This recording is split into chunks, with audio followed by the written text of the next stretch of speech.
Hello, apa kabar semuanya? Kembali lagi live di Pongki Barata Crossover One dan Crossover Wati. Apa kabar semuanya? Semoga dalam keadaan baik dan sehat ya. Kita minum dulu hari ini. Wow. Wih, nanti ya. Ada sesuatu yang menarik. Teman-teman apa kabar semua? Semoga dalam keadaan baik dan sehat. Senang sekali bisa ketemu lagi hari ini. Teman-teman yang sudah hadir, teman-teman dari Alamanda sudah datang, teman-teman Jogja, Semarang ada di sini. Coba kita sapa-sapa dulu. Ditya, Ian Ashar, Tiska, Edward Wijaya. Tunggu dulu, ini suaranya udah bener belum sih? Tes. Halo, cek ya. Kemudian ada Marwan. Ya, teman-teman, sekali lagi hari ini kita akan berbincang-bincang menguak tabir-tabir kehidupan seorang gitaris atau rockstar, karena ini masih temanya rockstar series. Seseorang rockstar yang menarik perjalanan hidupnya sampai dia berada di posisi dia sekarang. Banyak kejutan-kejutan dari hidupnya dia yang menurut saya bisa menjadi semangat, menjadi contoh buat kita semua di musim seperti ini atau musim kapanpun di mana Anda sekarang sedang berada. Teman-teman, kita akan lihat apakah tamu saya sudah hadir hari ini. Iya. Oke, kita send request.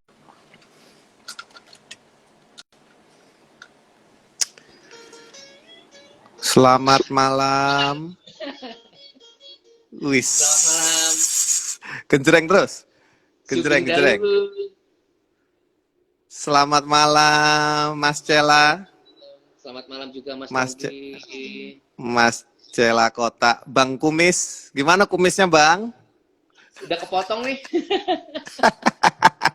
Piye kabare, Bro? Jogja. Alhamdulillah, puji Tuhan selalu diparingi kesehatan.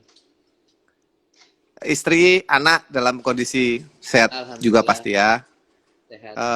Ini Dompet maaf istri. Sehat, Mas. Mengenai dompet akan kita bahas nanti, jangan khawatir.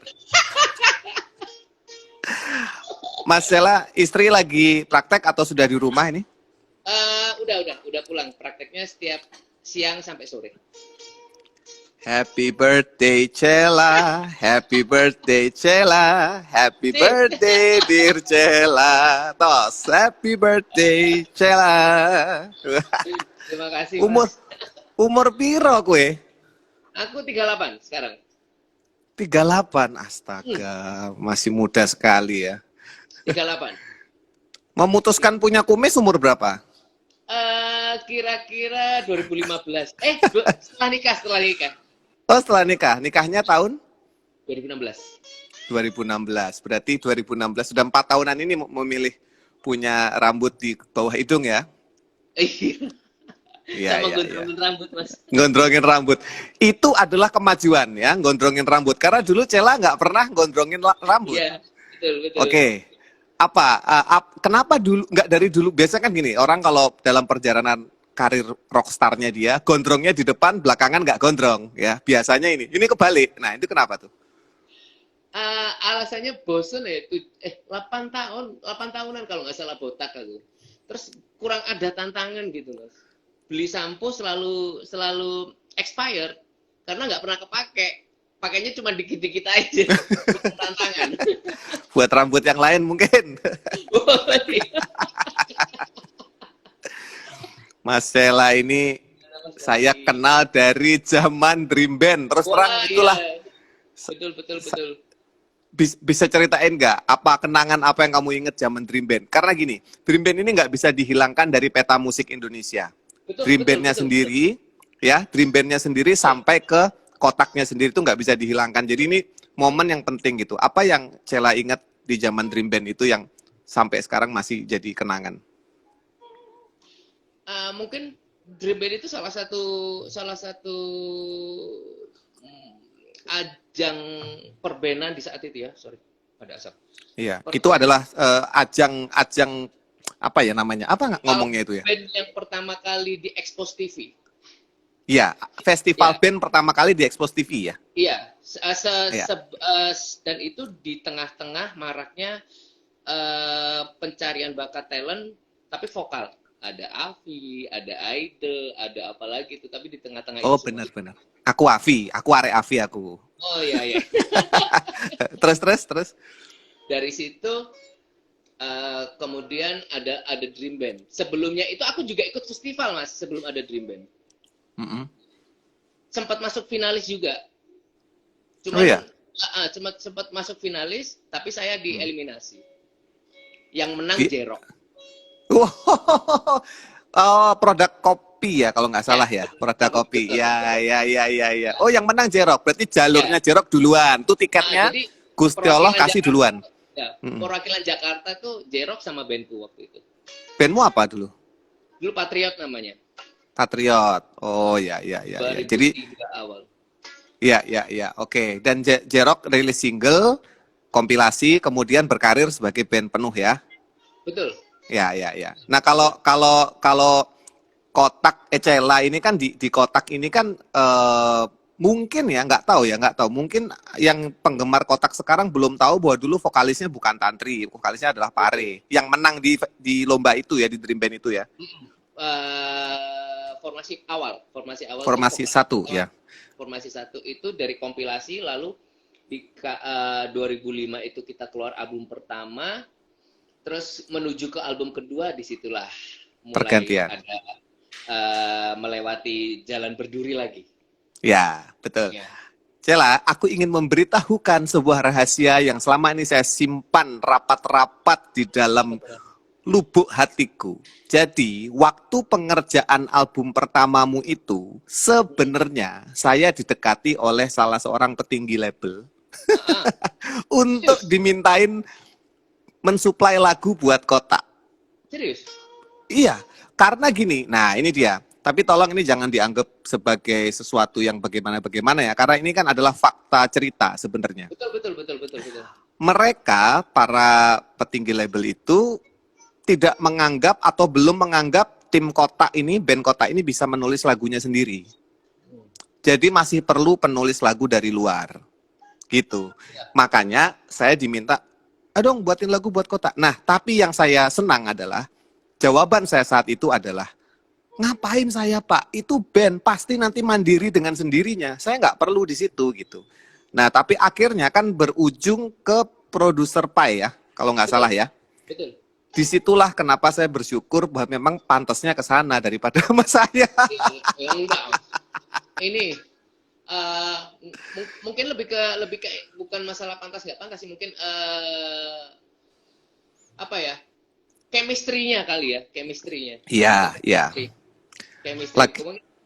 Kebetulan kan aku emang ngefans banget sama Pai dan dari dulu, dan terus kebetulan selalu nggak tahu ya, yang dia mainin, yang dia produserin itu klik di Betul. selalu Betul. Iya, lagi pula kan waktu itu aku lagi jadi artis, di Kustik kemana-mana, ngurusin band lain. Kan kita satu label, Mas. Lah iya makanya, ngurusin band lain nggak sanggup dulu. Kalau yang album pertama kan belum di Warner kan? Oh, belum. Waktu itu Nah, Record sama Musika. Ya, jadi disitulah. Nah, itulah salah satu kenangan saya awal ya. Walaupun saya sangat. Nah, kemudian kita ketemu kalau nggak salah di acaranya Bengkel Gitar apa Gitar Forum ya. Kamu main. Gitar Forum. Gitar Forum. Baru di Bengkel Gitar.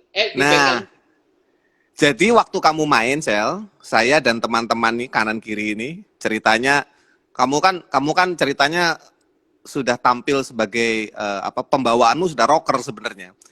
Tapi somehow itu beda sama rocker-rocker yang lain. Waktu itu aku sama teman-teman kanan kiriku gosip, mas-mas di Gitar Forum dan Bengkel Gitar tuh gosip gini. Sambil ngelihat kamu main nih. Ini masa depan ini. Wah, aku ingat kamu main delay banyak pokoknya. Masa depan. Artinya gini, maksudnya masa depan tuh kita akan melihat dia dalam kurun 5-10 tahun ke depan tuh dia masih bakal ada. Itu yang kita pikirin saat itu. Jadi sebagai teman satu Gitar Forum, aku ikut senang karena apa yang kami pikirkan saat itu terbukti, dan memang kerendahan hatimu tuh untuk menyambangi semua komunitas itu yang membuat mungkin kamu tetap bertahan ya. Kamu senang gaul ya ceritanya dari dulu itu? Aku tuh nggak pernah dari dulu tuh memang begitu awal. Ini cerita awal ya, cerita awal. Iya, iya, iya. Aku pertama kali merantau di Jakarta 2000-an awal, jauh sebelum ada kotak. Itu memang aku sengaja memang di Jakarta itu aku nggak ada saudara, nggak ada teman, nggak ada Iya, iya, siapapun iya. lah gitu. Jadi Iya. tujuan utamaku adalah mencari teman sebanyak-banyaknya. Aku punya prinsip kadang Oh. rezeki itu datangnya dari teman. Cari musuh gampang, mudah Wong banget. Jawa banget. Wong Jawa banget iki. Iya, Ilmu ke Jawa. iya. Jadi aku respect sama semua teman-temanku. Aku tidak pernah akan membenci teman-temanku yang membenci aku, tidak pernah sama sekali. Tetap aku anggap teman gitu. Jadi Iya, iya. aku menganggap semuanya gimana caranya aku mendapatkan banyak teman. Mm-mm. Begitu banyak teman, aku yakin di situ bakal banyak ada rezeki sih. Benar-benar. Iya, karena acara itu kan nggak dibayar, Cel. Kamu datang bawa Iya. alat, setup sendiri, main, Nggak ada menunjukkan nggak ada kru. Aku ingat itu. Tapi Aku kamu angkat dandan rocker, sendiri. tetap dandan rocker. Nah, itu belum panjang rambutnya. Iya, belum masih botak. Waktu itu masih merek lain ya, merek S ya kalau nggak salah. Iya, betul. S. Ya, merek S. Sekarang G. Oke, jadi aku melihat ada kerja keras. Katanya kamu dulu kan sempat jual koran untuk menyambung hidup supaya bisa ngeles gitar ya waktu itu Sama Baron. sama Mas, Abah. sama Abah Baron. Kamu caranya ketemu Baron gimana Yang nemuin aku itu Abah sebenarnya. di Dream Band itu? Bukan, jauh sebelum Dream Band. Oh, piye kuwi ceritanya? Aku belum tahu Jadi malah. aku tuh ceritanya begitu nyampe Jakarta, cari pergaulan musik, semua studio aku sambangin, dan ternyata aku singgah di salah satu sekolah musik Rawamangun. Oh iya, Rawamangun. Di situ juga ada Mas Baim ngajar juga waktu itu. Oh, oke. Enggak, ya sekolah, pokoknya ada sekolah musik lah di situ. Terus di situ aku daftar sama Baron. Waktu itu ada duit, nggak ada duit, pokoknya aku pengen ini aja, sebenarnya pengen Nyemplung ya, iya, nyemplung aja udah. Maksud yang aku pengen itu masukan bukan dari teori gitar, justru orang-orang yang pengalaman aku pengen yang aku masukin di sini gitu. Entah itu dari segi sharing bikin lagu kayak gitu-gitu yang aku butuhin. Itu Baron waktu pertama kali ketemu aku, terus dia nanya, kamu asal dari mana? Jawa Timur, Banyuwangi. Aku disuruh pulang justru sama Baron. Ngapain kamu jauh-jauh merantau ke sini? Udah pulang aja. Kamu belum jelas di sini. Aku kasihan sama kamu. itu boleh ditanyain sama Abah sampai sekarang.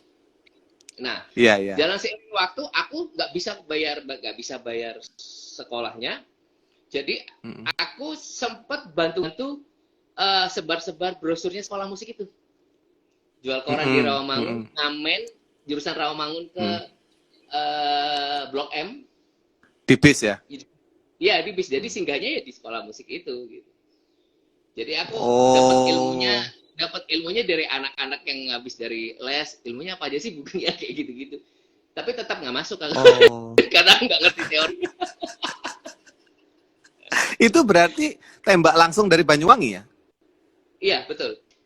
Nah, kalau di Banyuwanginya sendiri, apa yang terjadi di Banyuwanginya sendiri pada saat kamu akhirnya aku memutuskan hijrah aja ke Jakarta nekat gitu? Kenapa harus segitunya gitu? Kenapa nggak lewat jalur Surabaya? Kan kurang lebih mirip. Kalau zaman dulu itu kan pokoknya Jakarta, Mas Bong. Tahun 90-an. Oh, oke. Iya, 90 ding ya. Iya. 90-an kan. Tahun 90-an. Jadi patokannya apapun yang dituju musisi pasti Jakarta. Jakarta, ya. Jangan tanggung ya. Jangan tanggung. Jangan nanggung gitu, jangan nanggung. Dan saat itu memang bersikeras kalau aku lulus sekolah aku pengen langsung ke Jakarta. Nggak tahu padahal mau ngapain. Begitu nyampe Jakarta, aku nggak tahu kanan kiri, nggak tahu ini. Iya. Nekat aja, banyakin temen itu tadi udah.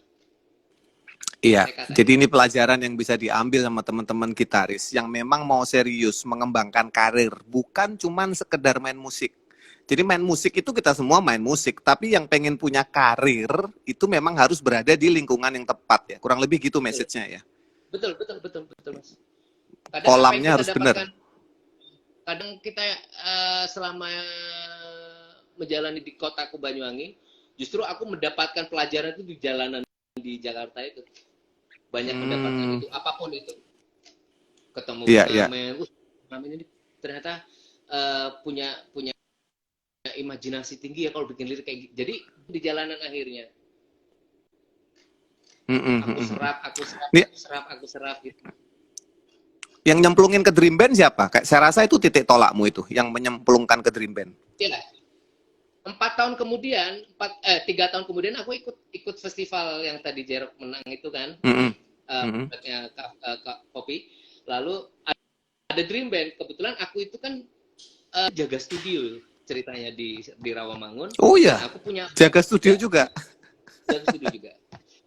Jadi kebetulan aku punya band juga, dan kebetulan juga Hmm. yang tahu info Dream Band ini basisku, yang daftarin dia, Oke. Siapa yang namanya? daftarin di Hatta. Kalau mau ada, mudah-mudahan ada orangnya. Aku masih kontak sekarang, itu pahlawanku Oke, Hatta. oke. Ya. Jadi Hatta juga nggak tahu, aku juga nggak tahu kalau itu festival individu. Pokoknya intinya kita ikutan festival band. Begitu Hmm, hmm. nyampe, begitu nyampe ternyata eh, festival individu kan, yang didaftarin Hmm, hmm. adalah namaku. Sedangkan besok harus audisi, aku harus ngulik apaan? Aku nggak tahu. Ya. Untung aku pernah bawain lagunya Mas Andra. Yang apa? Jadi aku milih. Yang juri adalah siapa coba? Siapa? Uh, Gitarismu, Mas. Baim. Iya, Mbak Im itu adalah pahlawanku itu. Berarti dia yang meloloskan dong ya? Betul. Meloloskan pintu pertama ya. Kan tiga Oh, kali pintu tuh. pintu Tiga pertama. kali. Iya, Pintu iya, iya, pertama. iya, iya, iya, iya. Paham. Kayak gitu-gitu. Jadi dari audisi Oh. berapa gitu, 1.000 berapa gitaris, diambil berapa, nanti diaudisi lagi gak sama siapa, terus ketemu Dodi Is, kayak gitu baru dibikinin band. Kayak Oh, gitu. Tapi oke, oke. yang Nah, lolosin aku pertama masih hmm. Bim. Hmm, hmm, hmm. Baim tuh pernah cerita waktu lihat kotak, waktu itu kita satu panggung di TV apa, SCTV kalau nggak salah. Terus Baim gini, Ya, seingat gua sempet ngejuriin dia tuh Pong gitu. Tapi dia ya, seneng, Baim bilang seneng karena Cela nggak lupa sama itu gitu. Begitu setiap ketemu Mas Baim, Mas inget nggak aku dulu gitu, Cela selalu gitu. ya. Ya, ya, keren, keren, keren. Jadi Aku, seru. Nah, ya, itu mungkin ya, itu wajib titik mas. tolaknya ya. Mungkin Mm-mm. buat teman-teman juga jangan lupa spion ya. Kalau udah sukses itu Iya, wajib, karena itu sejarah nggak boleh dilupain. iya, betul, betul. Dan di Dream Band itu kan saya pernah jadi produser di Dream Band juga yang episode setelah season setelah itu yang saya rasakan Yang Dream kendala Band 2 ya, dalam iya Dream Band kayaknya 2 ya kan. lupa saya. Iya, Dream Band 2. Iya. Nah, salah satu kendala yang saya rasakan saat itu adalah bagaimana menyatukan personil yang bukan berteman, tidak satu selera musik, tapi harus diarahkan ke satu genre musik dalam satu kemasan. Jadi memaksakan orang untuk jadi satu, padahal dia nggak nyatu gitu. Itu Iya, kendalaku. Nah, waktu itu kamu ngerasain itu nggak? iya jelas, jelas banget. Kenapa waktu dipilih dibentuk kotak itu, waktu itu kita kan ada karantina tuh kalau nggak salah berapa bulan tuh, 2 bulanan apa sebulan gitu. Jadi bener-bener dipaksa untuk apartemen setiap hari latihan, biar biar Mm-mm. dapat chemistry-nya, biar nyatu Mm-mm. antara satu sama Mm-mm. lain musiknya. Padahal beda-beda, dan Herik ketemunya yang kayak gitu-gitu. Iya, iya. Ada sempat ini apa ngambek-ngambekan nggak? Apalagi ceweknya lebih dari satu biasanya. Awal enggak. Awal awal Hmm. enggak, masih masih semangat semangat ya kan. Hmm, ya, ya, ya. Kalau awal awal Awak. awal masih sama-sama semangatnya ya pas lagi itu bahaya Oh, banget. tunggu Cela mandek sebentar ya. Aku pause dulu Cela. Tunggu. Halo, tes. Nah, wes nyambung. Ya, Nah, wes. awalnya malah semangat ya. Awalnya malah semangat Ya, ya. betul. Tapi setelah itunya baru banyak problem. Biasanya kalau dalam band problem seperti apa sih yang bisa lebih signifikan nggak? Apa masalah waktu, lelet, atau masalah selera musik? Lebih kemana biasanya? Saat itu. Saat itu mungkin eh, kalau dari aku mungkin aku menginginkan seperti ini bukannya nggak sanggup atau apa ya nggak tahu ya pokoknya nggak klik aja gitu kurang klik gitu Iya. Selera berarti ya. Masalah selera kebanyakan ya. masalah selera akhirnya betul betul betul Kalau masalah personal, masalah pribadi tetap lebih bisa diredam daripada selera ya. Karena oh selera itu aman kan, ya betul kalau masalah pribadi aman aku rasa tapi kalau ngomongin idealis antara masing-masing itu agak susah waktu itu memang kan memang jiwanya iya. masih pada muda semua. Iya, walaupun akhirnya terjadi juga ya masalah pribadi bertahun-tahun kemudian setelah kotak Iya iya iya besar. betul betul betul iya betul Itu aku dapat cerita dari banyak orang ya, dari Cela sendiri, dari pihak waktu itu Posan, kemudian dari label gitu, semua orang cerita ke aku. Tapi aku bisa menyimpulkan sebenarnya itu karena capek. Aku rasa itu sih, capek, kesel tadi apa ya ya namanya? Apa oke? benar Bener nggak itu? Lelah. aku rasa ya karena iya betul karena mungkin terlalu terlalu banyaknya kesibukan nggak kurang kurang kurang waktu untuk istirahat jadi mental kita itu kayak senggol dikit bacok akhirnya kan kayak gitu-gitu mungkin yang tadinya ada masalah kecil jadi gede padahal ya sebenarnya kalau kita pikir-pikir mau ngapain juga kayak anak kecil lucu juga Iya. sebenarnya. Oh, saya juga sering itu.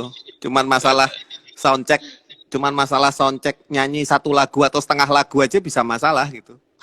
Iya iya Padahal iya kan iya tujuannya soundchecknya bukan nyanyinya gitu. Tapi ya betul betul sensitif betul ya. Kita jadi ya. sensitif. Terus aku pernah dengar juga cerita, tolong ini dijawab, benar atau tidak ya. Kalau kalau kalau mau dijelaskan monggo. Saya pernah dengar ada satu masa di mana kotak itu lelah dan pengen bubar malah. Ada wacana, wis apa mandek sih apa gimana? Itu benar atau enggak? Ya, iya, iya, sempat waktu itu, Mas. Sempat, sempat karena Tuh. memang sempat terfikirkan, sempat Mm-mm. terfikirkan. Cuman belum sampai jadi banget gitu, enggak gitu. Cuman Apa wacana, jadi yang kalau gimana, kalau kita break ya capek, Mm-mm. tak ada korslet kejadian lagi yang kedua. Sebenarnya Oh, kita nggak ada apa-apa, justru semakin kesini, semakin kotak semakin nggak kayak dulu. Kotak tuh kalau ada masalah, iya. oh ya, kayak udah slow banget tuh kotak tuh sekarang enak banget. Nggak bukan kotak yang 10 tahun yang lalu yang oh, masalahnya dikit-dikit wah kayak gitu. Kalau sekarang oh ya, ya kita omongin enak ya kayak orang tua. Apa Kalau sekarang apa yang merubah? Apa yang merubah itu semua? yang merubah itu adalah eh, kita mikirin orang banyak, Mas. Yang kerja kotak itu sekarang Oh. kotak itu udah nggak pernah mikirin kita bertiga. Kotak itu keluarganya Hmm, banyak. hmm. Banyak orang belakang layar yang mengabdikan sama kita dari awal kotak sampai sekarang belum pernah ganti dan kita patut mengapresiasi atas dedikasi dia terhadap kotak gitu. Nah, itu semakin berat buat saya sama anak-anak. Kasihan. Hmm, Belakang layar ini hmm. ibaratnya ya udah mengharapkan kita dong. Iya, Jadi kita iya. harus memikirkan mereka karena kotak itu udah nggak mikirin kita bertiga nggak usah ada job nggak masalah ada job buat mereka justru Iya sih ya. pandemi Iya. kayak kemarin Nah, banyaknya job cuman bayar segini kita nggak mau nerima itu buat anak-anak aja jadi kita benar-benar mikirin orang belakang panggung semua iya. Dan mereka masih sama. sam masih Masih masih orang yang sama ya. masih Dan orang yang sama belum pernah susah ganti berarti kesetiaannya itu yang nggak kebayar ya. Itu yang bikin berat kita sebenarnya. Oh, oke Satu, oke. satu itu, kedua kerabat ya, kerabat kotak seluruh Indonesia yang benar-benar eh, yang bikin bikin kita apa ya, berpikir dewasa. Ya Iya. fans ya. Ap- Mm. Apakah ini yang membuat Cella sebagai gitaris melodi, sebagai gitaris melodi, belum mau merilis lagu-lagu solonya yang sebenarnya ada dan keren? Atau itu? Karena karena saya penikmat Kotak dan penikmat Sheila secara pribadi. Kayak aku bisa menikmati Guns N' Roses dan menikmati Slash secara pribadi. Nah, apakah itu juga yang membuat Sheila belum mau atau belum apa ya, belum mau untuk mengeluarkan project solonya gitu. Apapun itu bentuknya ya, apapun itu bentuknya. Iya. Dulu kan sempat bikin ya, sempat aku dengerin Mas Pongki justru kan, tahun Iya, bagus 2012, banget itu. Itu 2011 bagus ya. banget. Itu bener-bener Iya, gini, bro. iya. Jadi aku pengen ngeluarin project solo, album solo gitar gitu, ada 6 lagu. Mas Pongki sama Mas Ben udah pernah aku dengerin. Terus dia Mm-mm. dan itu mau dirilis, nggak tahu tiba udah di mixing mastering bahkan, Edan. nggak tahu, nggak nggak tahu ujung-ujungnya tiba-tiba nggak usah deh. Iya, iya, iya. Nggak tahu ya. Aku kayak ngerasa udah terlalu lama ngeband, aku belum dapat energi main sendiri.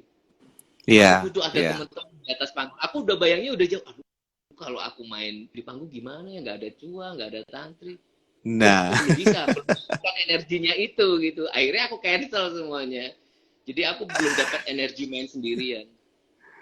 aku bisa ngerti sih. Aku bisa ngerti posisimu gini soalnya.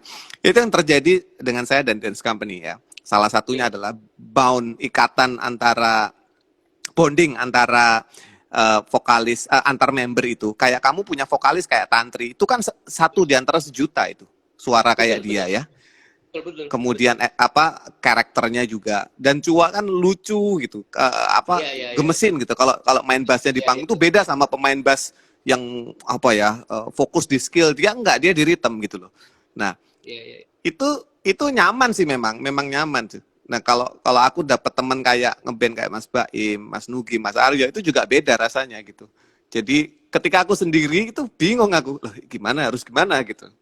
Makanya dance company dan solo tuh tetap bisa berjalan seiring karena mendapatkan partner kerja seperti mereka. Apa itu yang Betul. dirasain? Iya mas, jadi aku tuh kayak ngerasa belum siap gitu main sendirian di atas panggung tanpa mereka gitu. Jadi kayak energiku hilang banget gitu. Beda sama waktu rekaman main sendiri, wah menggebu-gebu gitu. Wah skill, full sound gede. Tapi Iya, ketika mau dirilis sudah mikir, aduh nanti di panggung sendirian dong. Aduh nggak ada anak-anak. Akhirnya tak cancel semuanya. Aku belum punya energi itu, aku dan ngerti. belum siap. Iya, iya. Atau Jadi dirilis nggak aku usah dipromo, cuek aja. Dirilis nggak usah dipromo. iya, Bikin satu video klip, kan zaman sekarang juga ngapain mau promo kan? Bikin video klipnya, tinggal aja udah gelinding sendiri di YouTube-mu iya, tanpa iya. harus beban. Atau di remastering ya? Mm-mm. Iya, disesuaikan Iya, dengan iya, zaman iya. sekarang. Ya itu hanya kompor-kompor seorang Pongki lah. Saya hanya Iya, kamu dua orang yang saya komporin, Arya Baron, Abah Baron sama Cela. ya kamu dari Karena dulu memang selalu yang komporin aku, Mas. Sampai akhirnya aku bikin dan akhirnya gagal ngeluarin juga. nggak apa-apa, bukan berarti itu jelek. Itu cuman belum Iya, kerilis aja. Tapi aku percaya.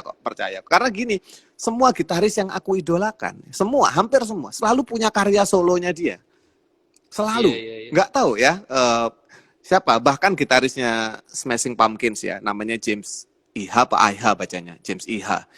Itu punya album solo gitu. Izzy Stradlin aja punya solo juga, walaupun mungkin nggak main Iya, di iya. teknik ya, tapi intinya mereka selalu punya sampingannya gitu. Nah, tapi ya itu adalah bias-bias aja. Itu bukan pokok pembicaraan kita hari ini. Nah, yang ingin saya Betul. tanyakan juga bahwa melihat dari perjalananmu ya, kamu anak Banyuwangi, Osing ya, arek Osing. betul. Banyuwangi berkelana ke Jakarta, kemudian masuk ke dalam liga besar. Kalau menghitung penghargaan udah nggak kehitung itu di rak-rakmu itu aku tahu. Hampir tiap tahun ya, hampir tiap tahun. Kemudian penghargaan platinum segala macam kamu sudah lewatin semua. Bahkan sekarang katanya Kotak sudah dalam kondisi paling lagi enak-enaknya ya. Mungkin karena yang dua udah jadi ibu-ibu ya, udah jadi ibu-ibu, jadi sudah berbeda kondisinya. Nah, tiba-tiba kamu mendapatkan kesempatan untuk menjadi brand ambassador sebuah merek gitar yang sangat kamu cintai. Ya, Bahkan betul, sebelum Mas. kamu punya gitarnya, ya. Bahkan sebelum kamu punya gitarnya, kamu sudah cinta sama produk itu. Nah, Betul, betul. itu kan kayak satu level lagi di Indonesia ini ya. Jadi gini, kalau dalam kacamata saya, adanya sebuah brand mempercayakan brand itu kepada kita, artinya tingkat validitas kita ini, kredibilitas kita ini sudah sampai tahap tertentu yang nggak semua orang bisa. Nah, akhirnya ada Gibson di Indonesia yang mempercayakan ini ke Cella. Nah, bisa ceritain nggak gimana ceritanya? Karena satu Indonesia ini pengen tahu. Kayaknya belum pernah diomongin ke tempat lain ya? Nggak tahu, coba ceritain dulu. Belum. Jadi kalau ngomongin Gibson itu panjang, Mas. Ya. Jadi awal aku seneng musik itu udah ngelihat Gibson, Mas, sebenarnya. Ya. Jadi udah nyangkut banget di sini. Yang pertama diracunin, pertama adalah sama papaku waktu kecil itu Led Zeppelin. Jimmy Page pakai Les Paul. Jimmy Page, Les Paul, ya. Walaupun aku diracunin Queen, diracunin Deep Purple, diracunin Rush kayak gitu-gitu, dan akhirnya kenalah sama musik glam rock. Musik glam rock yang ya. Seneng juga sama gitar lancip-lancip gitu, seneng juga gitu. Terus entah kenapa di tengah jalan di saat aku mau serius main, tetap ada yang bikin mempengaruhi satu orang sosok yang kuat banget yang mendorong aku untuk main main gitar gitu. Main gitar. Slash pasti, balik lagi. Slash menginspirasi jutaan orang. Slash lagi-lagi mengaruhi jutaan orang, dan itu nggak usah dipungkiri. Dan itu ya apa ya Slash itu nggak ini apa ya,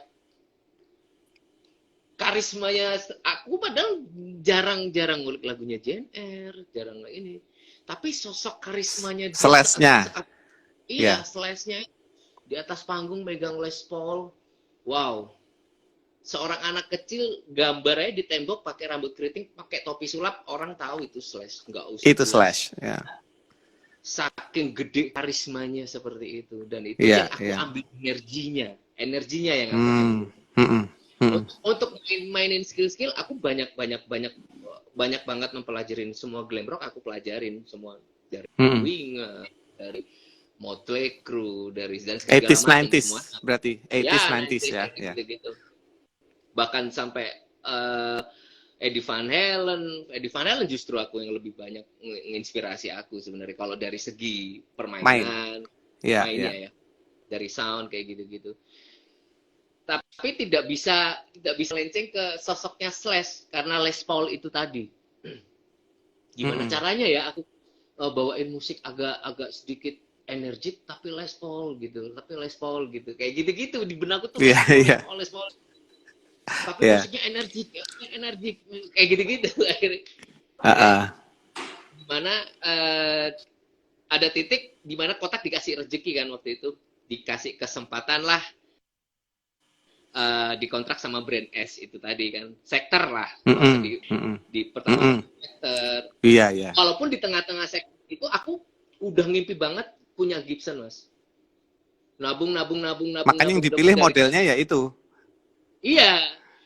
Akhirnya aku beli Gibson, tapi tetap nggak bisa pakai Gibson karena masih kontrak kan. Jadi Gibson itu aku pakai di rumah aja, aku liatin aja kayak gitu-gitu. Terus sampai akhirnya di titik di foto-foto paling maksimal di foto-foto ya. Iya, era BB Mas, era BB BlackBerry. Iya. Jadi aku menganggapnya Les Paul itu bukan sekedar hanya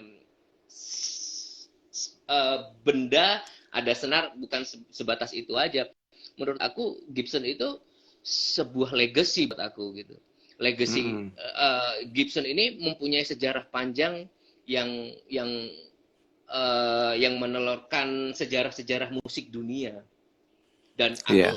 aku sangat bangga sekali gitu. Begitu beda loh, beda ketika aku megang Les Paul atau enggak gitar lain, itu beda banget yang aku rasain ya. Karena psikologiku tuh ngerasain, wah aku gagah banget nih. Kayak PD-nya tuh bertambah gitu, PD-nya Iya. bertambah. PD-nya bertambah gitu. Ya, aku rasa semua gitar sama lah ya, sama. Iya. Semua gitar itu sama. Tapi setiap orang mempunyai selera masing-masing, itu yang nggak bisa disamakan. Tapi ketika aku megang Les Paul tuh kayak berasa, wah kayak kayak apa ya, kayak gitulah pokoknya. Gibson Kayak gitu. apa yang pertama dibeli? Yang pertama aku beli itu Nighthawk. Bukan Les Paul ya, Nighthawk ya. Les Paul spesial, terus Nighthawk, terus standar 91. Oh, standarnya malah yang ketiga, bukan pertama kali.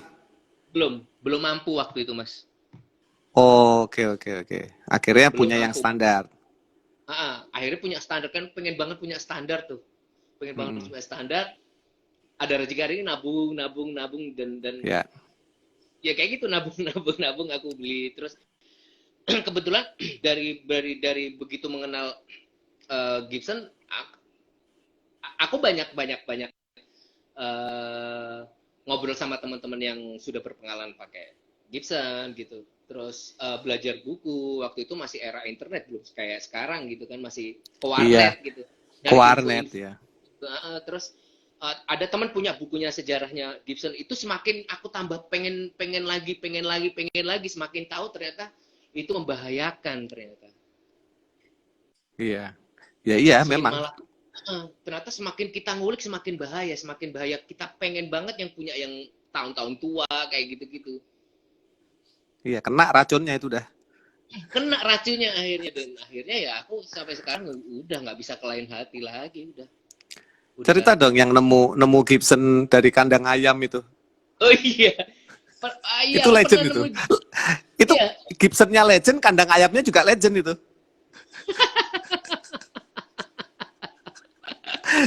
Gimana ceritanya itu? Nah, jadi ketika aku sudah mempelajari buku-buku itu dan semakin tahu semakin dalam, aku akhirnya ngulik, Mas. Ngulik kata-kata yang ada di Indonesia. Aku hunting di mana kotak manggung, aku hunting ada di gereja tua di dalam pedesaan lah, nemu di kampung di gereja lah, nemu di kandang ayam, dan akhirnya aku hunting, Mas. Dan waktu itu belum era internet kayak HP. Jadi orang belum tahu hunting saat itu. Dan aku dapetin murah. Iya, di bawah 10 juta semua itu kayaknya. Iya. Ya, bayangin aja tahun segitu, tahun 2009 apa 10 aku dapetin Deluxe tahun 77 2 juta. Terus ini ngajak berantem nih orang nih. Jadi hampir gitarku semua itu hampir setengahnya itu dapetnya di gitu-gituan. Iya. Hunting gitu, dapet di gereja tua di daerah Jawa Timur, pokoknya ada yang nyamperin kayak gitu-gitu, dapat Les Paul standar. Yang paling seru dapetin Les Paul Custom Black Beauty di Lampung. Padahal itu lagi di endorse merek lain ya? Iya betul. Tapi udah beli. Tuhan ngujo. Nih kayak nyoh gitu. Nguji, iya. Karena memang zaman dulu ya aku nggak bisa memungkiri ya, Mas. Masih jiwa muda, masih serakah. Aku ngaku aku serakah. Di endorse apapun aku mau, tanpa menghiraukan isi hatiku sendiri gitu. Iya. Jadi kalau sekarang kan kalau nggak gitar ini aku nggak mau gitu. Emang aku di sini gitu. Kayak gitu ya. Ya zaman muda lah, serakah. Terus akhirnya apa yang akhirnya kan mulai muncul tuh setelah era Schecter, kemudian sempat Rick Haynes ya sebentar ya. Iya betul, Rick Haynes, benar. Rick Haynes itu juga sebenarnya gitar bagus, cuman nggak tahu kenapa akhirnya close ya, tutup ya. Sayang sekali. Merek Indonesia ya, yang cukup punya prestasi di luar. Nah, dulu. kemudian digas tuh, aku inget tuh, kamu gas tuh, Les Paul, Gibson, bla bla Iya, bla bla bla bla bla, bla. iya, iya. Nah, Dari tiba-tiba gitar kecil muncullah, semua tuh Mas. nah, mulai muncul di YouTube apa semua keliling sampai ada YouTube khusus Sheila yang kenapa Gibson gitu. Itu padahal belum di support jadi brand ambassadornya ya. Belum belum. Tapi aku ya aku nggak ada keinginan untuk pengen di endorse, nggak mungkin. Buat jauh pikiranku nggak ada Kayak kayak jauh gitu. ya. Kayak Jauh kayak masih karena jauh gitu ya. udahlah. Gibson itu khusus ambasadornya gitaris dunia. Udah, that's it. Tapi aku di sini eh, aku loyalitas gitu, loyal banget. Kalau cinta Mm-mm, sama barang loyal banget, bodo amat gitu, mm-mm, bodo amat. Ini mm-mm, gitarku, ini senjataku, ini Sheila nih di sini, kayak gitu-gitu. Jadi ibaratnya udah istiqomah aku, mm-mm, udah mm-mm. tanggapin, udah ini gitarku. Setelah lepas Itu dari kontrak-kontrak itu, sudah bisa gitarku dimainin puas akhirnya kok. Les Paul. Kan Iya, tadinya kamu bilang nggak bisa dimainin Les Paul, susah mainin Les Paul. Terus sekarang sudah bisa, sudah dijinakkan kuda liarnya atau gimana? gitar paling susah dimainin Mas Les Paul. Memang sih. Saya aja jarang, Susah. males, berat. Les Paul itu susah. Les Paul sama Eh, sama yang hollow body, semi hollow yang kelihatannya lebih besar, tetap lebih entengan semi hollow ya, karena dia hollow gitu. Kalau Les Paul itu beratnya menyiksa. Kalau saya kan main bassnya, bass Les Paul. Aduh itu kayak bawa lemari, kayak bawa lemari. Saya pernah terapi hampir 1 tahun di pundak kiri ini karena strap sejak saya sama dance oh, company ya, itu ya. sempat sempat sakit itu. Nah itu Karena gimana? berat itu Beratnya apa tuh nggak menjadi kendala? enggak. Karena saking cintanya itu tadi tuh, berat apapun nggak dipikirin. Sampai aku bela-belain nge-gym. Demi menyeimbangkan. Demi gimana caranya aku tetap kuat megang Les Paul. Bayangin Mas, Les Paul tua tuh nggak ada yang enteng Mas. Mas Pongki tahu Iya, sendiri kan. Les tahu. Paul tuh nggak ada yang enteng. Berat banget. Yang tahun 70 80-an gila lebih berat duluan gitu. Iya. Oh gimana caranya ya? Bahkan Aku ada yang bilangnya, mengatakan tahun 80-an itu adalah tahun terbaiknya dikeluarinnya Les Paul misalkan kan, sampai ada kayak kayak gitu-gitu tuh. ya, Mengakibatkan barang yang umur tahun segitu jadi banyak peminatnya gitu. iya, Ada iya. ada berapa Gibson total di rumah sekarang? Kalau Gibson sendiri, kalau kalau total semua gitarku itu sekitar 40-an sekitar, tapi nggak semuanya Gibson. Gibson itu Hmm. sekitar 37 apa 38 gitu, segituan. Duh, Sisanya lebih Fender. dari separuh dong. Iya, lebih dari separuh. Lebih dari separuh. Berarti kamu humbucker boys daripada single boys ya. Oh, enggak, Mas. Nah, justru orang tuh nggak ada yang tahu Nah, kalau aku suka single coil. ini harus dijelaskan dulu. Maaf, silahkan dijelaskan. Jadi sebenarnya tuh aku pecinta single coil juga gitu. Orang tuh salah sangka. Kayak kemarin Oh, aku pernah posting Fender, main Fender gitu. Tapi wah, banyak yang protes, banyak yang protes kalau aku nggak iya. pakai gitu. Sebenarnya aku tuh dari dulu udah pakai Fender gitu, dari dulu gitu suka main Fender. Kalau ketahuan orang nggak pernah main Fender atau enggak, itu ketahuan banget dari mainnya gitu. Fender itu juga Oh. nggak, Fender itu juga bukan gitar yang semata-mata langsung dimainin langsung enak. Fender itu termasuk gitar susah juga Mas. Atau itu juga lumayan susah juga. Karena radiusnya atau karena apa? Karena adaptasi ke humbucker ke single. Oh, anunya transisi dua pickup itunya. Transisi dia, pickup, betul. Oh, Itu oke yang oke oke. ya aku rasa dua gitar itu ya termasuk gitar gitar everlasting ya. Iya iya itu dua-duanya apa ya heritage-nya kebudayaan Amerika lah, Ya, ya, ya. kebudayaannya negara aslinya. Sama-sama legacy lah itu. Iya. Kalau kalau di kotak otomatis banyak humbucker ya.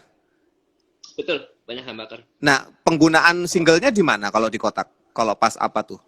Dipakai juga Lagu ballad. atau enggak? Atau Pakai. hajar? Oh, lagu ballad. Lagu Lagu ballad ballad. waktu itu recordingnya pakai single coil. Oh, ya ya ya ya ya. Itu eh pada saat itu siapa yang menentukan? Sheila sendiri atau Pak produsernya ikut mengarahkan? Aku sendiri. Jadi waktu itu si Bang Pai orangnya tidak pernah memaksakan. Jadi dia itu tuh sama sekali nggak ngekang, dia cuma magerin aja gitu, nggak pernah ngekang kamu, nggak Oh, ada. Pak itu oh membebaskan. iya. Jadi enaknya tuh Pak itu eh, gimana caranya colornya kotak tuh nggak lepas. Iya, iya, itu memang itulah seharusnya fungsi produser. Dia kalau aku bahasa Iya, ininya ya, mengamplify kekuatan si artisnya, bukan menjadikan seperti betul, dia gitu. betul. Heeh. Gitu Jadi ya. kalau semuanya Iya, iya. aku maksain kamu pakai ini, nanti jadinya aku dong kayak gitu. Dia udah kamu aja, nanti aku pagerin kayak gitu. Jadi kalau semuanya tag interload gitu, aku tag 7 kali yang berbeda mas, nanti dipilihin sama dia kayak gitu-gitu. Oh, gitu. Jadi Kayak gitu-gitu. dia penjembatan antara kuping masyarakat dengan sisi keartisan ya. Betul, betul, betul sekali. Iya, karena kadang-kadang kalau kita yang main kan kita nggak punya tahu, nggak pernah mendengarkan pendapat atau selera orang. Jadi kita mainin Betul, sesuai apa yang kita mau aja. Tapi kan sebenarnya karena ini untuk didengarkan orang, untuk dijual, jadi tetap harus ada pagernya. Iya, iya, iya, paham, paham. betul. Itulah Iya, makanya iya klik gitu. banget kalian dengan Klik Pai banget aku, itu aku klik. rasa kayak Def Leppard dengan Robert John Matt Lynch istilahnya itu. Ya kalau udah Iya, iya. ketemu produser itu, waduh hasilnya keren. Dan yang aku Iya, bangga ya, aku research, aku lihat di Spotify. Sebagian besar lagu hitsnya Kotak adalah Cela ikut menulis. Aku seneng banget ngelihat kayak gini. Berarti kan teoriku kan terbukti. Waktu aku ditawari dan aku bilang ngapain saya nulisin lagu buat Kotak. Mereka tuh band nanti akan bisa sendiri gitu. Dan ketika aku browsing, beraksi ciptaanmu, kemudian pelan-pelan saja kamu juga ada andil ya di situ.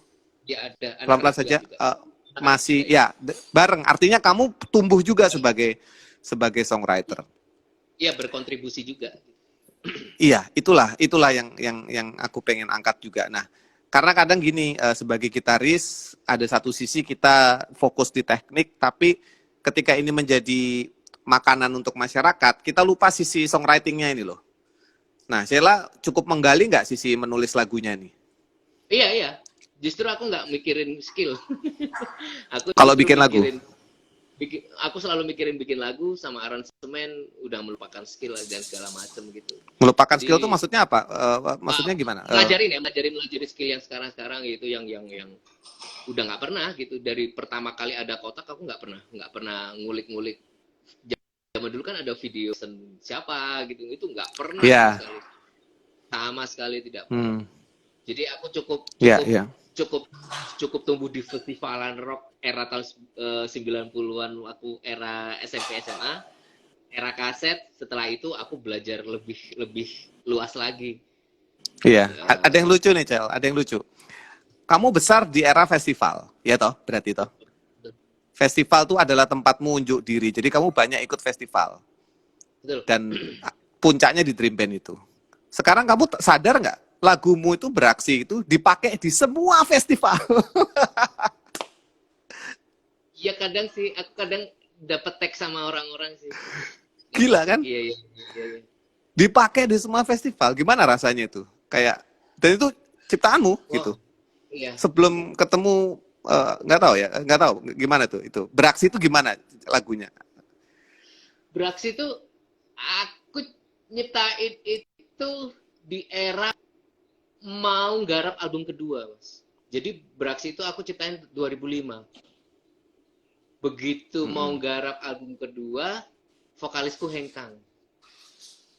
Iya, Vokalisku pare. hengkang, pare. Jadi ada audisi kayak gitu-gitu, akhirnya mulai tantri.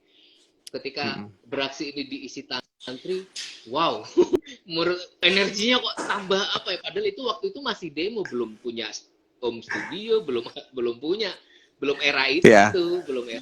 iya.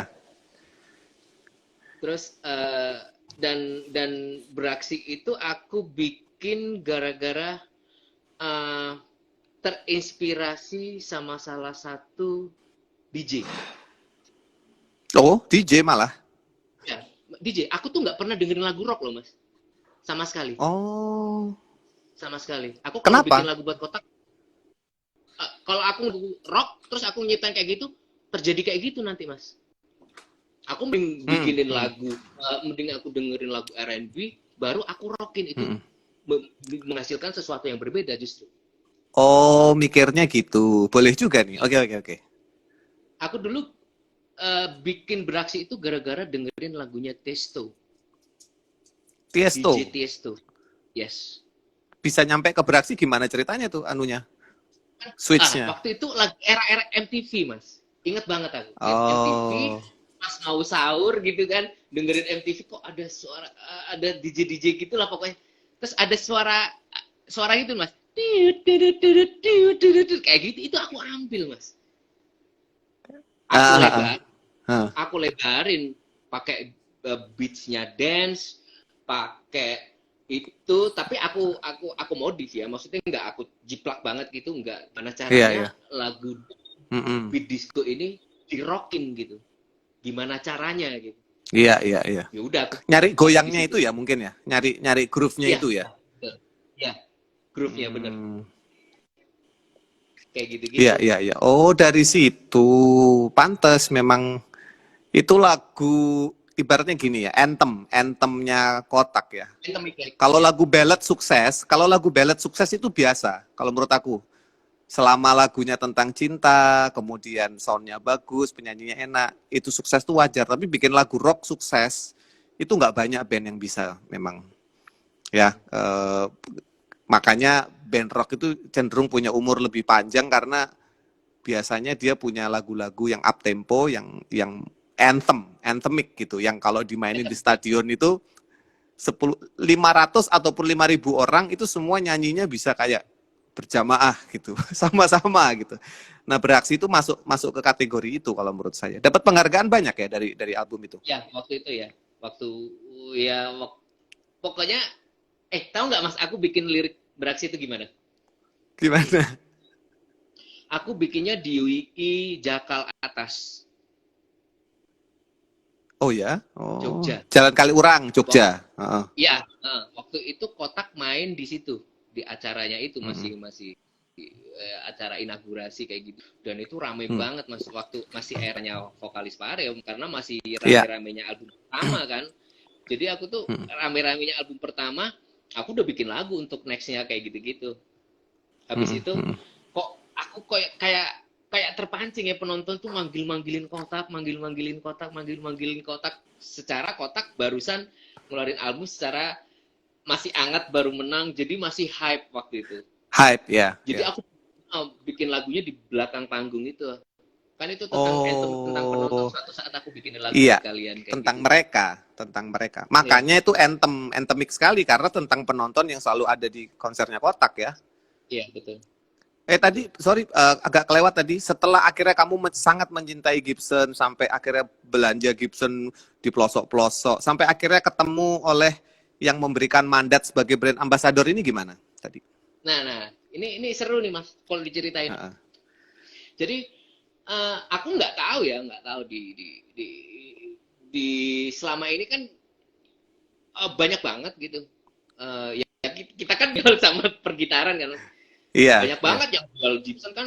Aku kirain itu udah termasuk distributor. Iya, iya. Aku kirain, aku kan nggak Mm-mm. ngerti, aku kan nggak ngerti Mm-mm. gitu. Mm-mm. Eh, Begitu tiba-tiba ada yang ngubungin, Citra Indirama yang ngubungin, ternyata akan memasukkan Gibson Family. Gibson Family, Gibson, Gibson, Epiphone, Epiphone, Kramer. Kramer, ya. Ya, Epiphone, Kramer. Jadi aku kaget waktu itu, Indonesia akan ada distributor. Emang selama ini nggak ada ya? Oh, itu cuma dealer mungkin kayak gitu-gitu. Mm-mm. Aku tahu aja kayak gitu-gitu. Kalau Mm. distributor itu prosesnya lama Mas, kayak gini. Oke, terus gimana? Eh, aku kayaknya eh, ada beberapa list yang aku kirimkan ke Gibson untuk menjadikan atau dijadiin brand ambassador pertama di Indonesia. Oh, oke. Ya. Terus habis itu 2 bulanan yang lalu, 2 bulanan atau 3 bulanan yang Oh. lalu, sounding. Udah lama Mm-mm. sebenarnya. Udah Mm. lama sebenarnya. Lalu memang kriteria Gibson ini kan emang nggak sembarangan, Mas. Ya Mas Mm-mm. mungkin tahu sendiri, nggak sembarangan Mm. gini. Secara Gibson Mm-mm. yang dipilih ya icon dunia aja lah. Aku jauh memikirkan kayak gitu, nggak mungkin lah Sela siapa gitu, nggak mungkin Mm-mm. gitu. Mm-mm. kayak gitu-gitu. Dan akhirnya untuk penentuan icon pun penentuan gitu itu harus keputusan dari Gibson-nya langsung, itu nggak boleh dari sini gitu. Dan ternyata Oh, dikasih list dan segala approval. macam itu Hmm. dari 2 bulan yang lalu dia udah bilang Gibson-nya maunya aku tok. Oh, Alhamdulillahnya aku oke. tok gitu. Alhamdulillah. Oh ya, aku seneng Oh. banget gitu, seneng banget. Oh, Gibson berarti ngelirik aku dong. Kayak gitu-gitu. Iya mas, aku kan udah ngasih list, udah ngasih semua apa maksudnya bioku dan Mm-mm. semuanya gitu, dan segala Mm-mm. macam gitu. Semuanya delete dan sampai Gibsonnya tahu mas. Anakku Mm-mm. namanya Gibson itu tahu. Gibi. Bibi. Nama lengkapnya siapa, anak? Birama Bluesy Gibson anak Carla. Wis. Namanya Gibson ya, bukan Gibinya namanya ya, namanya Gibsonnya. Gibson. Iya, Panggilannya iya. Terus Gibi. terus. Iya, Habis iya, itu iya. 1 bulan lalu udah dikasih tahu fix mas Gibsonnya milih masalah. Alhamdulillah, puji syukur gitu. Maksudnya di sini walaupun aku nggak muluk-muluk mas. Gibsonnya notice Mm-mm. aku aja udah seneng banget gitu. Nggak perlu muluk-muluk. Kamu nggak usah ngasih aku Iya, gitar iya. nggak masalah.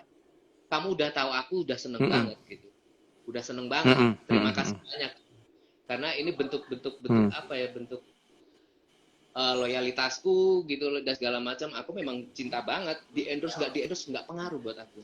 Nggak pengaruh. Aku nggak ngalangin aku ngurangin cintaku Pakai untuk sama pakai. Iya. uh-uh, Tetap akan gitu. pakai gitu ya. Akan pakai di endorse nggak bodo amat gitu. Senjataku Iya, yang iya. ini gitu. Dilalah Iya, iya. Gibsonnya lebih ke dedikasi lah, mungkin lebih kayak gitu mungkin ya. Mungkin ya, terima kasih banyak Iya. gitu, kasih kesempatan kayak gini, terima Iya, kasih iya. banyak. Oh, berarti dari citra intinya yang mengusahakan melaporkan ada orang namanya Cela yang yang dari grup Kotak yang memiliki anak pun bernama Gibson dan memiliki Ya, Gibson dan pecinta Gibson, mereka laporkan ke sana, ya, Gibsonnya approve, grupnya approve, ya, bahkan sampai tahu anakmu dikasih nama Gibson gitu ya. ya, ya. Saking cintanya, akhirnya di Indonesia diputuskan satu aja gitu Satu aja, nggak perlu lebih. endorsernya. Betul. Oh, oke, oke. Nice, that's nice. Itu suatu kabar yang ikut menyenangkan karena yang menyemangati bukan cuma lingkungan gitar, lingkungan gitaris grup WA kita, tapi semua satu Indonesia ikut Ya, ya, merayakan ya. ceritanya. Aku kaget Tanggung mas, jawab. aku kaget banget gitu, maksudnya Hah. wah sampai segini gitu, maksudnya ya buat aku ya ini bukan apa ya, dapat hadiah terindah buat aku kalau aku Mm-mm. dihargain gitu, maksudnya ya Iya, walaupun aku tidak pengaruh di kontrak maupun nggak di kontrak gitu, itu nggak pengaruh buat iya, aku, tapi tetap juga pakai. eh, kayak merasa dihargain aja gitu, Iya, lebih ke sana. ada satu fakta yang menarik yang tadi saya sebut adalah nggak ngaruh di endorse, aku akan tetap pakai. Sebenarnya ya, memang sedikit berbagi pengalaman dari waktu aku ke NAMM ke California di sana. Itu adalah memang prinsip orang endorsement itu sebenarnya yang baik dan benar untuk kedua belah pihak. Itu adalah memang si orang itu harus cinta dulu sama barangnya. Betul, betul, Jangan karena betul, dikasih terus dipakai, habis kontrak selesai dong gitu. Ganti merek betul. gitu kan. Jadi harus harus cinta dulu sehingga terjadi hubungan yang tulus gitu. Itu aku Betul, bicara betul. dengan dari tim PRS, terus kemudian ada Iya, dari aku nonton mas, brand-brand lain. aku Iya, nonton itu. dan itu Kamu diulang-ulang nginterview, terus. iya, Uh, betul. Siapa Paul Reed Smith-nya. Uh, Kemudian yang backstage-nya sih ceritanya lebih seru-seru lagi. Tapi pada prinsipnya itu sistem endorsement. Jadi kalau kalau memang mencintai produknya tuh enak banget ya rasanya ya. Gimana rasanya Iya. disupport oleh brand yang kita sudah Jadi sayang gitu. kali ini aku kayak dikontrak kayak nggak ada beban sama sekali tuh. Nggak ada beban sama sekali. Hore gitu ya. Hore. Ayo Hore. kapan tinggal tinggal manggungnya nih, Bro. Tinggal manggungnya kapan. Baru kali ini aku dikontrak tapi nggak ada beban sama sekali karena memang apa yang disenengin gitu, apa yang dicintain gitu, maksudnya yang nggak pengaruh gitu. Iya, Kayak iya. Itu nggak Berlaku untuk merek lain nggak? Epiphone-nya, Kramer-nya juga atau gimana?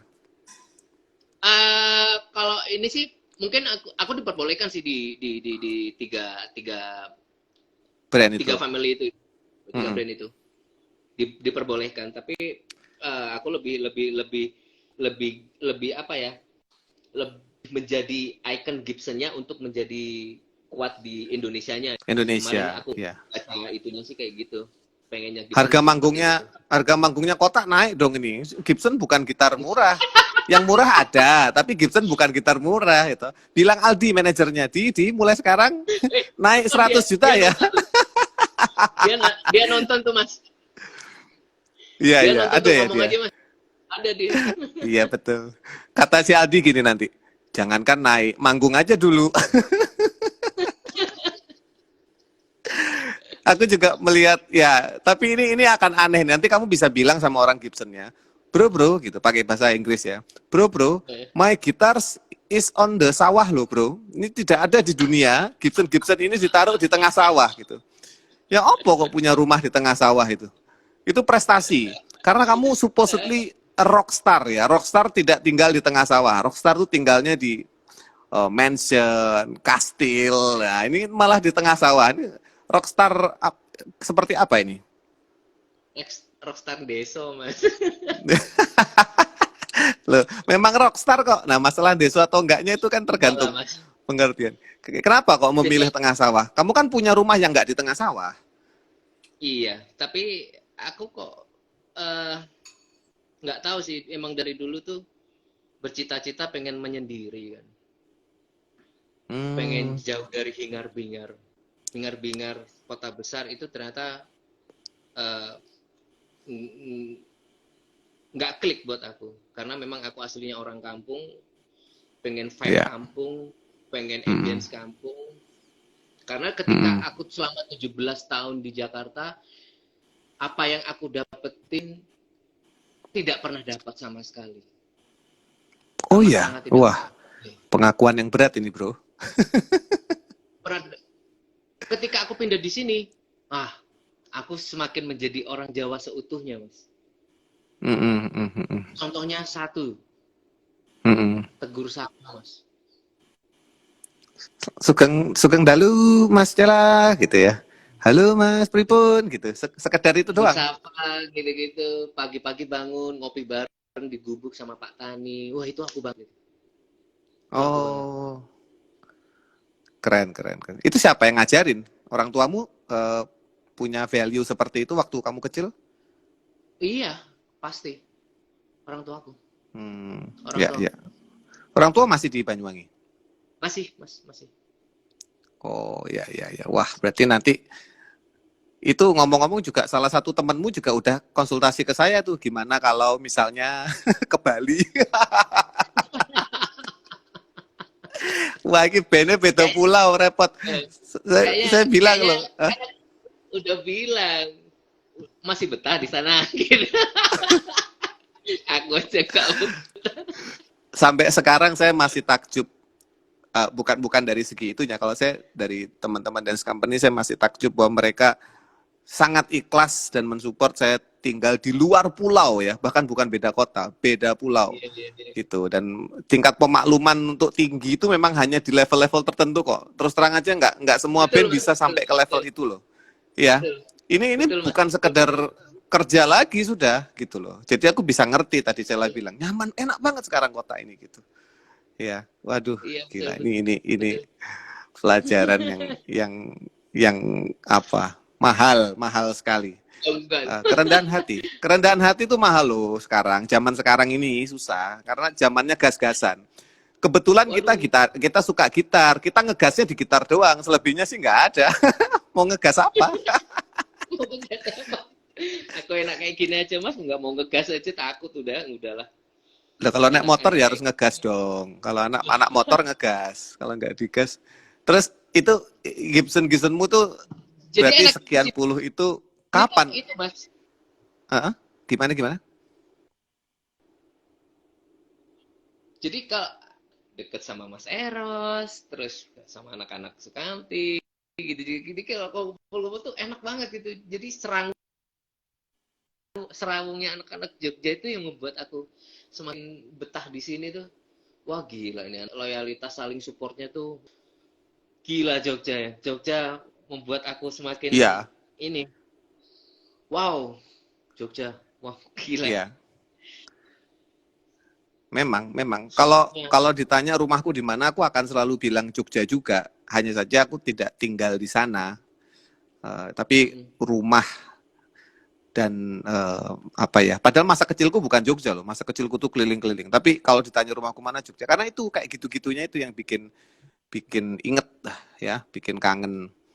Nonton Sama nonton apa sama apa? sama lingkungan rumahku juga orang-orangnya wow, Ya, bikin Tonggo meyakinkan. Teparone bagus Wah, ya. luar, luar biasa Mas. Apapun mereka panen, saya nggak pernah beli. Waduh, enak sekali itu, luar biasa. Itulah hidup. Itulah hidup. Luar biasa. Jadi kayak kayak kadang-kadang masalah saya ngasih cabai ya. Kemarin kan masalah ngasih aku nasi bungkus sama ini kopi. Loh enggak Pak, saya pengen ngobrol aja. Jadi nanti dia balas lagi tuh Mas. Ngasih Mm-mm. cabai lah, apa yang dia panen dikasih. Ya, Wah, itu buat aku walaupun ngasihnya sayur-sayuran godong kenikir, wah seneng banget aku. Kayak iya, apa ya? Wah, iya, yang selama iya, ini aku cari, wah, iya. Memang ya, itu ya itulah Indonesia sebenarnya. melebihi. Wow. Itu aslinya Indonesia sebenarnya. Iya, Aslinya Indonesia seperti itu. Ya nggak betul tahulah betul. kenapa kita jadi tercerai-berai hanya karena batas pagar kan. Betul, Kita betul. kan sekarang Eh, sekarang itu yang kita hadapi. betul Kamu Mas. punya waktu untuk ngurus puluhan gitarmu itu. Gimana gimana? Gini. Aku tanyanya karena konteksnya kan kamu sekarang bapak, suami ya. Kapan punya waktu ngelap ngisik-ngisik gitar kalau aku bilang itu. Ngisik-ngisik itu nggak ngebersihin cuma dilap-lap gitu doang. Ah, saat ini sih saya sempat Mas, karena kan emang udah tahun ini kan aku sibuk banget nganggurnya kan. Selama pandemi kan Tos. sibuk banget nganggurnya kan. Jadi sempet aja waktu waktu lagi full-fullnya jadwal ya sebelum pandemi ya nggak sempet satu. Iya, Tapi iya, pas iya. lagi pandemi gini rajin banget aku. Kayaknya Kotak Mau nggak rilis mau. album pas pandemi ya.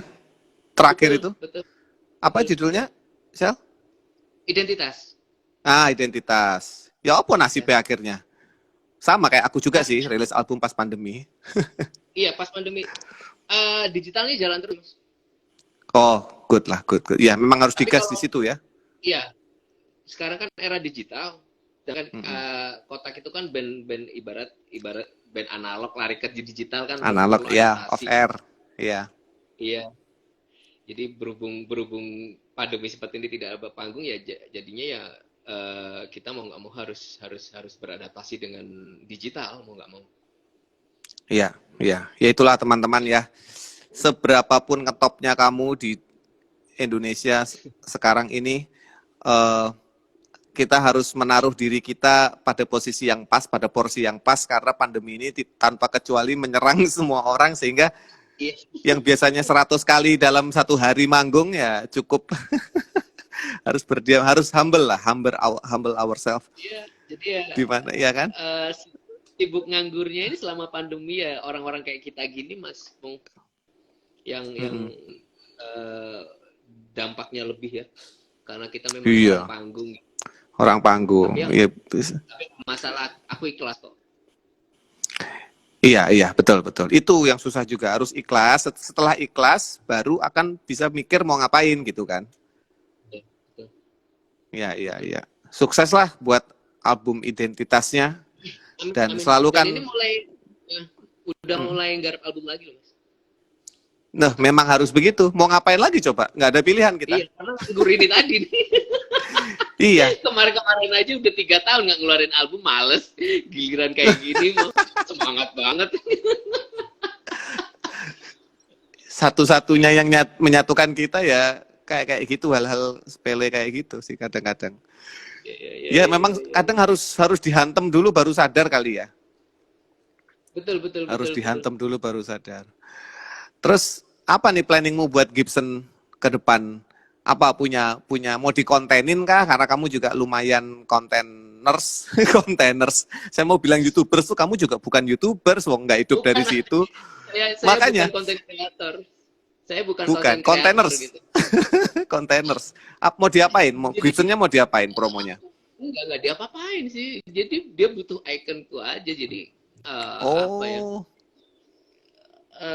Apa ya? Kayak mencari apa ya bahasanya ya? harus ada gini. Mungkin harus ada perwakilan di Indonesia. Orangnya kamu gitu aja kali ya. Mungkin ya, mungkin seperti itu. Hmm. Walaupun aku jauh tidak terfikirkan dibikinkan signature, udahlah nggak mungkin. Tapi paling nggak Jaluk, Gibson udah jaluk iso. iya, udah. Iso, Paling iso. nggak Gibson udah notice aku, support aku gitu, udah seneng banget gitu. Caranya dibikin signature adalah suruh Citra Inti membeli dulu di depan. Nah, baru bisa itu. Lebih seneng. Halo, halo, halo. Halo, Mas Ella. Tes. Yuhu. Tes. Tes. Tes, iya. Nah, wes. Iya, caranya supaya dibikin signature sendiri adalah suruh Citra yang ngomong dan membeli di depan. Pasti jadi itu. Iya. Dan aku bersyukur Mas di saat ada Mm -mm. di kontrak sama Gibson ini ada bersyukurnya juga. Jadi aku nanti ke depannya kalau beli Gibson udah nggak pakai servis kwitansinya. Dibilang aja endorse. Itu ilmu juga ya guys, menyembunyikan pembelian gitar. Pernah diposting ya, servis kwitansi ya, Ya, dan itu nyata loh Mas. Itu kwitansi beneran. servis. Itu beneran itu. Tidak apa-apa, Beneran. istri-istri kita tuh hebat loh. Tahu nggak kenapa? Iya. Ada orang mau meninggalkan hidupnya untuk hidup bersama musisi. Lek ora gendeng ya memang apik banget, gitu. Mana ada musisi Betul. gajian kan? Jadi Betul. support mereka tidak boleh kita sia-siakan, betul nggak? Betul. Saya satu-satunya temanmu yang belum sempat mampir ke Jogja kayaknya ke tempatmu itu Sel. Karena nggak, aku juga datang pergi gitu. Nanti aku janji Iya. deh Nah, berikutnya aku tak mampir, tak kapan kita ngeteh ngelihat. gubuk. Oh pasti, kita ngelihat Gibson di kerangkeng itu di belakangmu itu. Kita punya gitar yang sama, ES 355 putih. Betul. 355 Ya, putih kan? 355 putih. Jangan itu sudah tak kunci, tak gembok, tak sembayangi, nggak boleh keluar, nggak boleh sampai dijual atau apa. Pokoknya itu sudah simpen. Di Indonesia cuma 2. Oh iya, kamu sama aku aja ya? kayaknya. Ya kalau ada lagi ya selamat bergabung. Tapi saya belum lihat lagi Iya. sih. Iya. 335 apa 355 ya? Lupa aku. 55, pasti 3, 55. iya, 355. bener. Ya. Kalau Sama-sama yang Bixby kan? iya Bixby, repotnya umum tapi nggak apa-apa, keren. Betul. Tapi enak banget, Mas. Enak banget. Nah, ya kalau aku karena aku nggak bisa pakai Bixby itu, nggak bisa makainya dengan benar, kadang harus setup ulang. Aku nggak pakai, aku pakai buat rhythm aja. Kalau untuk ngambil interlude itu suka repot, karena kadang suka nggak balik kan. Tapi harus setup sih. Sebenarnya gitar apapun harus di setup, betul nggak? Bener. Bixby itu memang juga memainkan Bixby itu juga nggak harus kayak tremolo, Mas. Bixby itu kan fungsinya Iya, untuk vibrato. vibrato aja, vibrato, betul. Karena kadang banyak teman-teman yang salah sangka dikirain tremolo, itu bukan, itu vibra. Jadi kegunaannya juga nggak harus dalam, pelan doang. Harus Iya, kalau iya. aku pelan. Kayak Iya, gitu. iya. Benar. Gak entek ngomong ke gitar, Rek. Ini baru yang 355, belum yang 335, belum yang Les Paul, belum yang IS Les Paul. Wah, engkau oke, pasti gak akan habis. Saya Kamu doa pecinta, iya pecinta juga. Kamu Loh, pecinta juga sebenarnya. iya, kita pernah jalan-jalan foto, aku melongo Iya. juga. Wah, gila ini. Aku juga ini, Sheila, waktu itu pendapatku jujur sebagai seorang teman, mesakno Sheila, cinta Gibson tapi belum bisa pakai. Iya, Tapi iya. rewardnya sekarang gitu, rewardnya Betul, sekarang. betul, betul, Lihat betul, apa yang betul, sudah betul. kamu capai. Sheila matur Iya, nuwun ya, aku harus aku yang sudahan matur dulu. sangat Mas. Terima kasih Aku banyak. semoga kita bisa bertemu di lain kesempatan. Amin. Sukses Allah. buat Gibson sama keluarga juga. Salam buat Amin. Nyonya Inge. Nggih, Ditunggu album diparingi barunya sedaya Kota. selalu nggih, Mas. Amin, amin, amin. Sami-sami. Mari, mari. Matur matur Monggo. nuwun, matur nuwun. Nggih. Mana tombol X-nya? Sudah. Teman-teman, terima kasih ya sudah manteng terus. Ramai juga tadi yang nonton ya di Pongki Barta Crossover. Tadi bersama Sheila Kotak, salah seorang gitaris, songwriter, dan juga rockstar yang keren. Dan sampai akhirnya dia bisa mencapai mimpi-mimpinya. Semoga nanti bisa menjadi tontonan yang bermanfaat buat teman-teman di masa sekarang. Ada juga nanti di YouTube channel saya di Pongki Barata Songs. Tapi YouTube channelnya besok ya. Thank you, sampai jumpa.